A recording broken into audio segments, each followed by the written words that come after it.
କାହାଣୀ ଚୋର ନିଜେ ଶଙ୍କାଗ୍ରସ୍ତ ଥାଏ। ଜଣେ ବୃଦ୍ଧ ବ୍ୟକ୍ତି ଦ୍ୱିତୀୟ ବିବାହ କଲେ। ତାଙ୍କର ପ୍ରଥମ ପତ୍ନୀଙ୍କର ଗୋଟିଏ ପୁତ୍ର ଥିଲା, ଯିଏକି ବୟସରେ ସାନ ଥିଲା।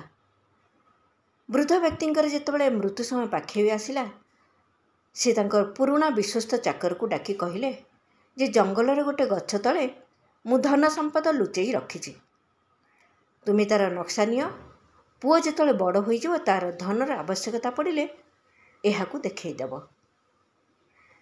ତାଙ୍କର ମୃତ୍ୟୁର କିଛି ବର୍ଷ ପରେ ଧନର ଆବଶ୍ୟକତା ପଡ଼ିଲା। ଛୋଟ ପିଲା ବାପାଙ୍କର କଥା ଶୁଣିଥିଲା। ସେ ଚାକରକୁ ବାପାଙ୍କର କହିଥିବା କଥା କହି ଧନ କେଉଁଠାରେ ଅଛି ତାକୁ ବାହାର କରିବା ପାଇଁ ଅନୁରୋଧ କଲା। ସେତେବେଳକୁ ଚାକର ଧନ ପ୍ରତି ଲୋଭ ଆସିଯାଇଥିଲା। ସେ ପୁଅକୁ ଭୁଲିବା ପାଇଁ ଜଙ୍ଗଲକୁ ତ ନେଇଯାଏ, କିନ୍ତୁ ସେହି ଗଛ ତଳେ ଠିଆ ହୋଇ କହେ, ପୁଅ, ମୁଁ ଠିକ୍ ଭାବରେ ମନେ ପକାଇ ପାରୁନି ଏଇ ପାଖାପାଖି କେଉଁ ଗଛ ତଳେ ଥାଇପାରେ।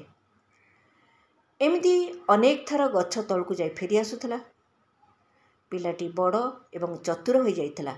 ସେ ଚାକରର ସବୁ କଥା ଲକ୍ଷ୍ୟ କଲା ଏବଂ କିପରି ସେ ବାରମ୍ବାର ସେହି ଗଛ ତଳେ ଠିଆ ହୋଇ ଅନ୍ୟ ଗଛକୁ ଦେଖାଏ, ଏ ବିଷୟ ମଧ୍ୟ ସେ ଧ୍ୟାନ ଦେଲା।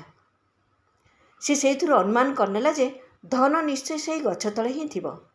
ତେଣୁ ଦିନେ ସେ ଚାକରର ଅନୁପସ୍ଥିତିରେ ଅନ୍ୟମାନଙ୍କୁ ନେଇ ଗଛ ତଳକୁ ଖୋଳିଲା। ସତକୁ ସତ